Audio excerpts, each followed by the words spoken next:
Whether you realize it or not, marketing psychology is affecting how you buy. Every day, you come across little strategies that encourage you to make a purchase. Let's talk about two principles of marketing psychology: scarcity and price anchoring, how they work, and how to use them in your business.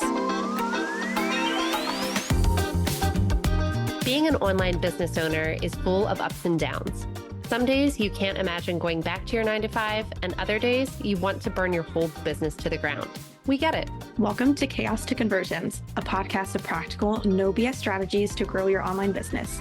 Each week, we're chatting about launching, copywriting, mindset, and more, so you can make sense of the chaos and do more of what works. Join the conversation and let's grow together.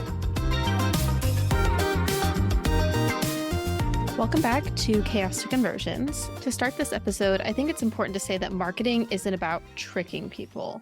So the marketing kind of strategies and marketing psychology that we're talking about today is never about tricking someone into buying from us. These are not tricks. These are strategies to hopefully have positive impacts on your sales so that you can sell your completely awesome and completely helpful products and services to the people who need them.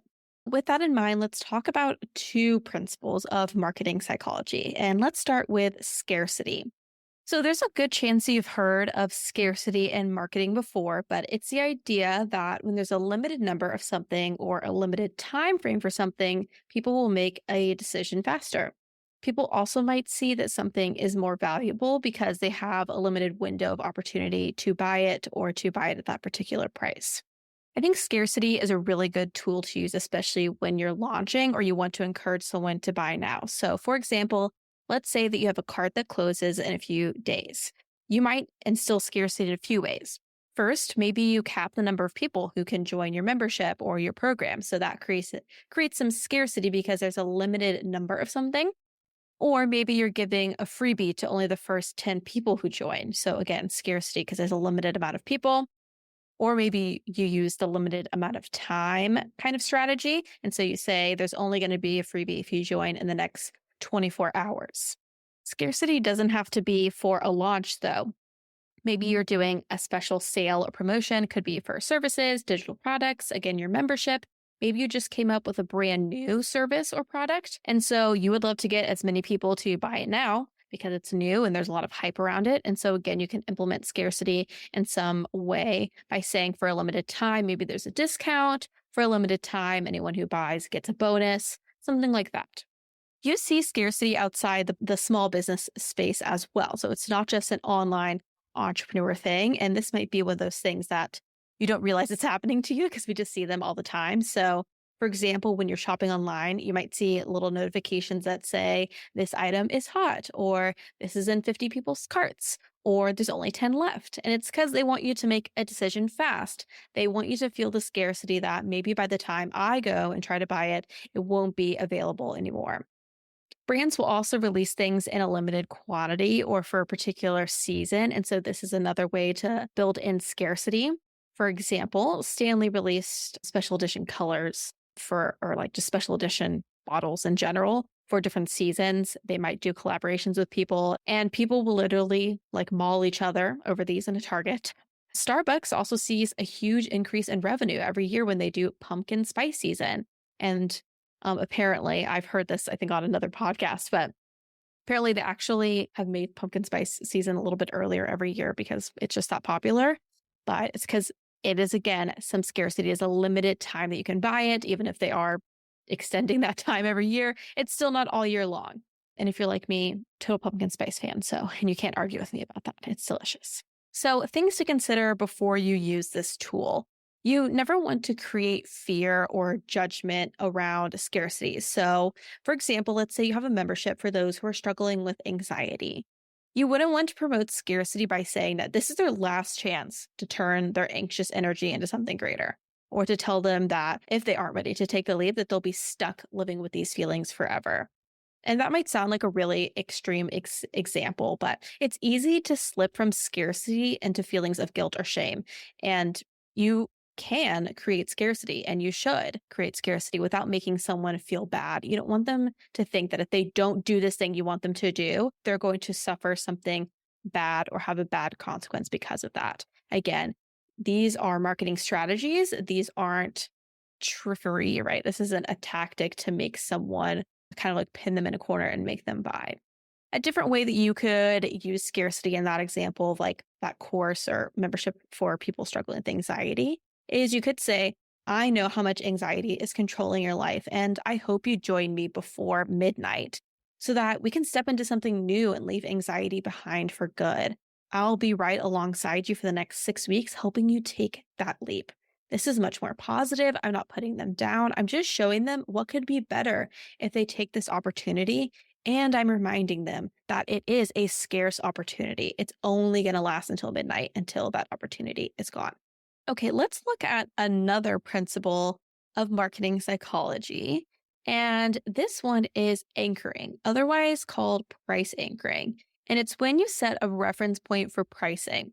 Price anchoring can actually take a lot of different forms. So I do want to talk you through some of those different forms and how you might use them in your business. So, one way that you can do this is during a sale. Instead of saying the item is $10 or it's now $10, you can say the item is $20, do a little strike through on that, and then write it's $10. So, you're reflecting that price change, showing that it's on sale or it's being discounted or whatever it might be. And that can go on your sales page. It can go in your like e-commerce storefront or like on an Etsy. It can go in emails. You can do strike throughs on emails. The idea is that when they see what the price was versus where it is now, people get excited because we all love a good deal and we love to save money. They see the full effect of the deal that they're getting and that price difference. You can also do this during a launch. So, for example, you might have a workshop or a membership where everything inside of it is worth $400. Or maybe you have a bundle of resources and it's worth $400, but you're only charging $30 for it or $30 a month. You're showing the difference in this kind of quote unquote discount that they're getting because they're buying it in this particular format or they're buying it in a bundle. And obviously, it's a good deal. Another way to use price anchoring is by showcasing different levels of pricing. So, this one can work for something like a membership or a service where there's different pricing tiers. So, let's say that we have a service, like some sort of monthly service someone's paying me for. The first tier is $50, the second tier is $70, and the final tier is $130. The price difference between 70 and 130, which is our tier 2 and tier 3, is a lot more than the price difference between $50 to $70. So, what this is doing is it's making it feel like a much easier jump to go and choose the second tier. Like, sure, I could just choose the $50, but if I'm getting a bunch of extra things by moving up to tier 2 and I'm only paying $20 more a month, that seems pretty feasible rather than going from tier 1 to 2, which is $80 more, or even tier 2 to 3, which is quick maths in my head, like $60 more, I believe. So it's much easier to do the $20 jump, to choose tier 2. That's typically what you're doing with these kind of tiered offers. Is usually the middle one is kind of like the quote unquote best deal in a way because they're not paying a huge amount more, but they're getting a lot more. It's kind of like going, and maybe there's other places, but every once in a while, I want to go to like Taco Bell or something, right? And they'll ask you sometimes in the drive-thru, like, hey, for $1 more, you can add a whole nother taco. And you're like, well, that sounds like a nice deal. So again, incentivizing the price anchoring. I'm seeing how much, I can pay right now $10 for this meal, or I can add one more dollar and get like a whole nother item on my meal. That's a pretty good deal. Why wouldn't I just do the $1 more? I think the biggest thing to be cautious of when using price anchoring is not inflating your prices. So you don't want to leave things permanently discounted, but you're telling your buyers that it's on sale. And you may have come across things like this before. I know I've been on places like Etsy or even some online retailers, and they say like it's on sale, and you go in like 3, 4 months later and it's still on sale. And you're like, well, I didn't really buy it on sale then, did I? And that can be really frustrating and make buyers not trust you, which is definitely something you don't want.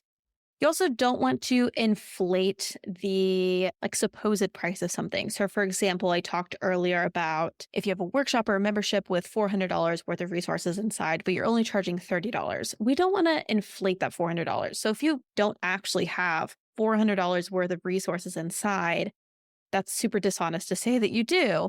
And you might say, well, what if I think I have $400? Like, be realistic about what it is. Because I see sometimes people will say, I have a Facebook community that's worth $400 itself. And it's like, is it though? Is a Facebook community really worth $400? Is someone realistically going to pay $400 to be a part of a Facebook community? I've personally never seen it. Unless you have something crazy valuable in there, probably not that. So don't inflate the actual worth of something and make it deceiving. And then the last thing is you obviously don't want to inflate the price of something and then quote unquote put it on sale so it's back to the regular price. That happens a lot with Prime deals nowadays, where something's been $50 for months. Suddenly, a couple days before Prime Day, it goes up to $70 and then it's discounted $20 for Prime Day. Like, that's super, super sleazy sales, and nobody wants that. Nobody wants scammy sales tactics. So as I said, marketing psychology influences how you buy every day, whether you notice it or not. Next time you're buying online, maybe see if scarcity or anchoring is being used, and possibly try some of these strategies in your own marketing and see if it helps with your sales. Thanks so much for joining the conversation today. If you want to learn more about how we can work together on email marketing, launch copy, or content planning, head to therelevantcollective.com. I'll meet you back here next Tuesday for more practical strategies to take your business from chaos to conversions.